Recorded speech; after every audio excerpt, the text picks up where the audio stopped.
श्रीनाथ जी गुरु गोरखनाथ जी के चरणों में आदेश आदेश आदेश। महामाई महाकाली के चरणों में आदेश आदेश आदेश। भैरव बाबा के चरणों में आदेश आदेश आदेश।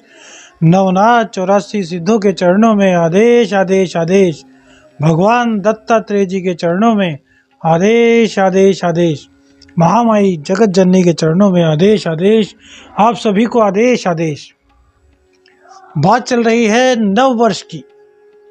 1 जनवरी से जो कम से कम हिंदू संस्कृति का तो नव वर्ष शुरू नहीं हो रहा, लेकिन हाँ, पूरे भारतवर्ष में लगभग 90% लोग इसी 1 जनवरी से शुरू हो रहे वर्ष को नव वर्ष कहते हैं। तो इसी वर्ष के आधार पर हम राशिफल बता रहे हैं। हालांकि जो हमारा नव वर्ष शुरू होगा, जो हिंदू संस्कृति का नव वर्ष शुरू होगा, उस पर एक बार फिर से आपको राशिफल दिया जाएगा 12 राशियों का।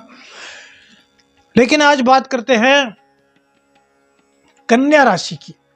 7:13 पर 1 जनवरी को सूर्य उदय हो रहा है और उसी के साथ धनु लग्न का निर्माण हो रहा है।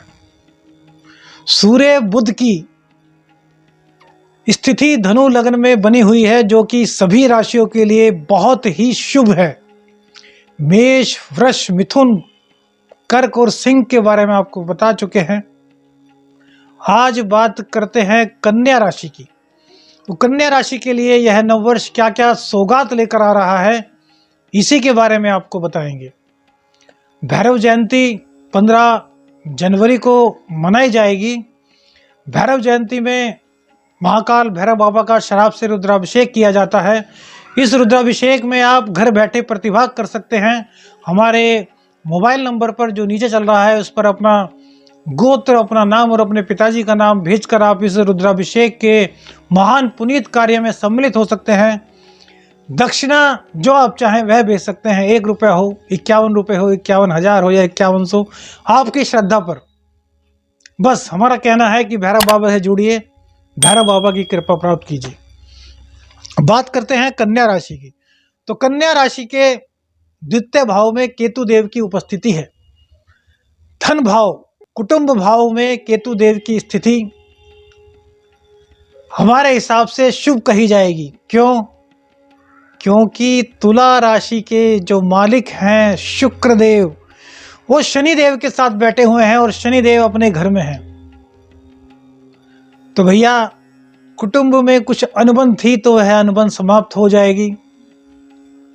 धन का आगमन होगा केतु देव की कृपा से। अनावश्यक खर्च होगा, इसमें कोई दो राय नहीं। लेकिन भैया, खर्च तो तभी होगा जब हाथ में रुपया होगा। हाथ में रुपया ही नहीं होगा तो खर्च कहाँ से कर पाएंगे। तो इसलिए केतु देव की यह उपस्थिति आपको धन का आगमन 101% कराएगी इस पूरे वर्ष। लेकिन सामने राहु देव की उपस्थिति क्या कराएगी? खर्च कराएगी। तो कोई भी समस्या नहीं, धन हो तो खर्च हो जाए। धन खर्च होने के लिए ही होता है। दूसरी बात, केतु देव जब भी द्वितीय राशि में बैठते हैं तो ऐसे जातकों को अपना काम जब तक ना हो जाए किसी को नहीं बताना चाहिए। तो इस बात का ध्यान रखिए। चाहे कलम ही क्यों ना खरीदने हो, जब तक खरीद ना ले तब तक किसी को मत बताइए, अन्यथा कलम खरीद नहीं पाएंगे। बहुत गुप्त बात आपको बता रहे हैं। काम सारे होंगे, लेकिन उसका बखान पहले से मत कर दीजिएगा।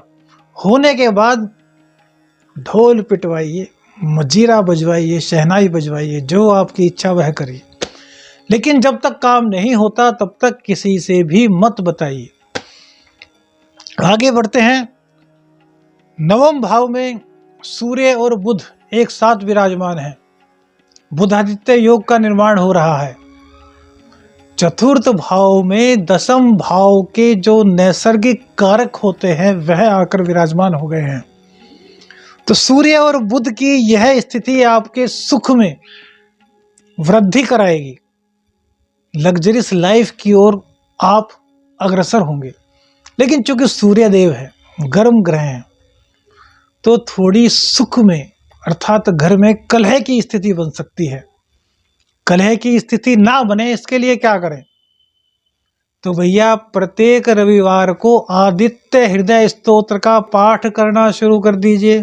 बोलिए सूर्य नारायण भगवान की जय। सूर्य देव को प्रसन्न करेंगे, आत्मा के कारक को प्रसन्न करेंगे तो भैया कलह कहां से होगी?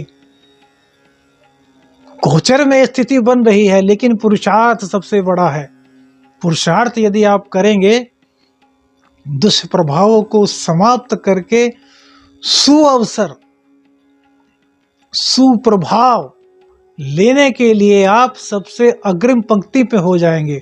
और पुरुषार्थ कभी व्यर्थ नहीं जाता, भगवान मजबूर हो जाएंगे उसका फल आपको देने के लिए। आगे की स्थिति देखते हैं तो शुक्र और शनि पंचम में विराजमान है। शनि अपनी राशि के हैं भैया, और बहुत जल्द शनि यहां से हटने वाले हैं। अर्थात कहां जाने वाले हैं? तो भैया छठे स्थान में जाने वाले हैं, कुंभ राशि में।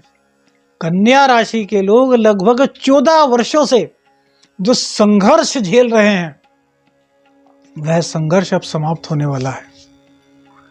शनिदेव रोग रिपु ऋण के खाने में चले जाएंगे और इससे क्या होगा? रोगों का नाश करेंगे, ऋण का जो भार था उसको समाप्त कर देंगे। दुश्मन यदि कोई था तो वो या तो चुप बैठ जाएगा, वरना आपके हाथों से इतनी करारी हार मिलेगी कि जिंदगी में कभी दोबारा आपकी तरफ फन उठाने की कोशिश नहीं करेगा। उसका फन आपके द्वारा कुचल दिया जाएगा।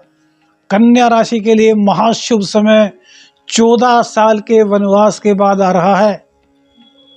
ढैया झेली है भैया, पनौती झेली है भैया, बहुत कुछ झेलते हुए आ रहे हैं शनिदेव के कारण। अब वह समय आपका समाप्त होने वाला है, आपके दिन बहुरने वाले हैं। और भैया एक खुशखबरी और दे दें, यदि अब तक इच्छा मन में दबी हुई थी कि कोई प्लॉट खरीद लें, कोई मकान खरीद लें, तो यह इच्छा भी अब आपकी पूर्ण होने वाली है शनिदेव की कृपा से। अब ये मत पूछेगा क्यों, आगे की वीडियो में इस तरह की बातें भी आपको बताएंगे, लेकिन फिलहाल के लिए इतना ही कि ऐसी कोई इच्छा इन 2.5 वर्षों के अंदर शनिदेव आपकी पूर्ण करने वाले हैं जो आपके अंदर दबी हुई थी। शुक्रदेव पंचम में विराजमान है। आहा, क्या स्थिति है।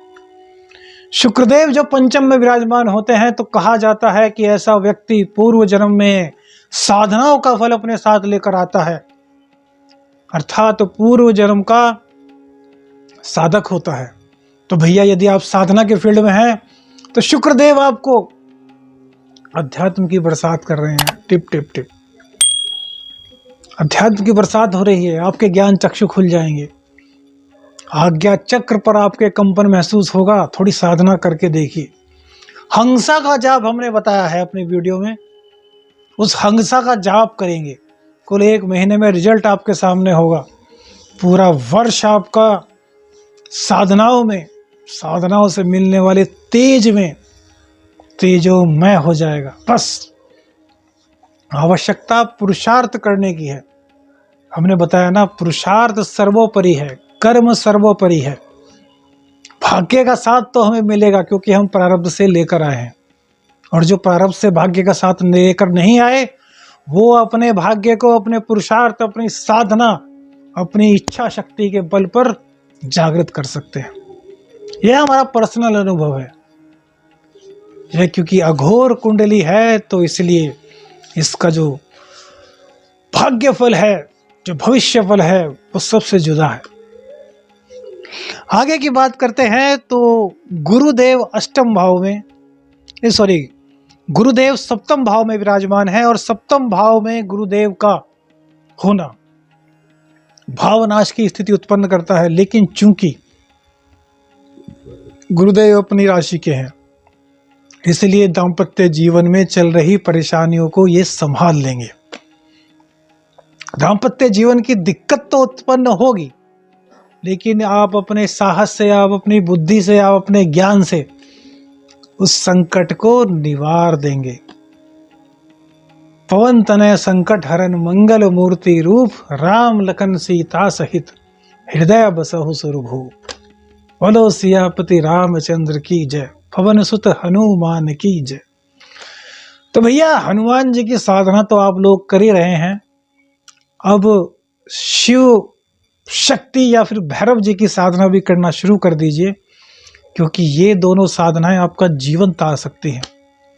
हमने एक भैरव बाबा का मंत्र अपने चैनल पर डाला है, डरलक सहम डरलक सहीम डरलक सहोम। यह बटुक भैरव जी का असली मंत्र है, जो आज से पहले आप शायद नहीं जानते होंगे। पूरा 108 बार वीडियो बनाकर डाली है। कुछ लोग बोल रहे हैं कि इको की प्रॉब्लम है। भैया इको पर मत जाइए, भाव समझिए, उस मंत्र को समझिए, उस मंत्र की ऊर्जा को समझिए, उसे सिर्फ चलाकर छोड़ दीजिए, फिर देखिए आपके जीवन में कैसे चमत्कार होता है। आगे बात करते हैं। अष्टम में राहु और चंद्रदेव विराजमान है। तो भैया अष्टम में राहु और चंद्रदेव विराजमान होने से थोड़ी मानसिक स्थिति आपकी डावाडोल रहेगी। मानसिक स्थिति से कैसे उभरे? देखिए राहु यहाँ पर बैठा हुआ है तो गुप्त ज्ञान तो आपको देगा, गूढ़ ज्ञान तो आपको देगा, अचानक से धन लाभ भी कराएगा। चूंकि चंद्रमा भी यहाँ पर है तो स्थिति जस की तस नहीं रहेगी, कभी अप कभी डाउन, कभी अप कभी डाउन, ऐसे होती रहेगी। स्थायित्व प्राप्त करने के लिए क्या करें, मन को शांत करने के लिए क्या करें? तो भैया भगवान शिव की शरण में चले जाइए।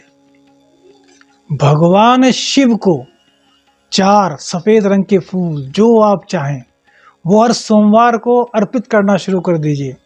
यह दोष आपका समाप्त हो जाएगा। आगे की स्थिति की बात करते हैं तो मंगल देव वृष राशि में आपके 9वें स्थान में विराजमान हैं। मंगल देव भाग्य के भाव में विराजमान होने का मतलब है कि आप अपने पराक्रम के बल पर जो चाहे वो कर सकते हैं। आपका भाग्य आपसे कह रहा है कि आप पराक्रम कीजिए, अपना जोश दिखाइए, अपनी ताकत दिखाइए, और भाग्य आपका साथ देगा। तो भैया भाग्य का साथ लेना है तो आलस्य को छोड़ दीजिए। कन्या राशि के लोग तो वैसे भी सामंजस्य को स्थापित करने में नंबर 1 होते हैं, और यहाँ पर मंगल देव उनके साथ मिल गए, यानी कि उनका जो एक दृढ़ स्वभाव है, जो उनकी कार्यशैली है, उसमें यदि जोश का समावेश हो जाए तो भाग्य उनके साथ नहीं, उनसे आगे आगे दौड़ेगा। 1 रुपए का काम करेंगे 5 रुपए का काम होगा। भैया आजमा कर देख लीजिए। आलस्य को छोड़ दीजिए, डर को निकाल दीजिए। शनि की पनौती आपकी राशि से हमेशा के लिए समाप्त होने वाली है, और फिर कभी 27 साल बाद आएगी, तब देखेंगे। फिलहाल के लिए स्थिति बहुत ही ज़्यादा शुभ है। तो प्रभु का नाम लीजिए। और एक सबसे बढ़िया उपाय कन्या राशि के लिए कि कन्या राशि वालों के जीवन में कभी कोई दिक्कत ना आए, उसके लिए वे क्या करें? तो भैया कन्या राशि के लोग एक चीज अपने जीवन में गांठ बांध लें कि वो यदि प्रत्येक बुधवार को 6 किलो, 6 धड़ी, 6 कुंटल, जितनी सामर्थ्य है 6 की संख्या में, 6 किलो, 6 कुंटल, 6 धड़ी, 6 शेर, 600 ग्राम चारा, हरा चारा गाय माता को खिलाना शुरू कर दें प्रत्येक बुधवार को, और फिर देखें अपनी जिंदगी के चमत्कार। बोल हरि श्री हरि श्री हरि। श्रीनाथ जी गुरु गोरखनाथ जी के चरणों में आदेश आदेश आदेश। एस्ट्रो शापर मंत्र चैनल पर आपका स्वागत है। वीडियो को अच्छी लगी हो तो लाइक, सब्सक्राइब और शेयर करना बिल्कुल मत भूलिएगा। आदेश आदेश आदेश। अलख निरंजन।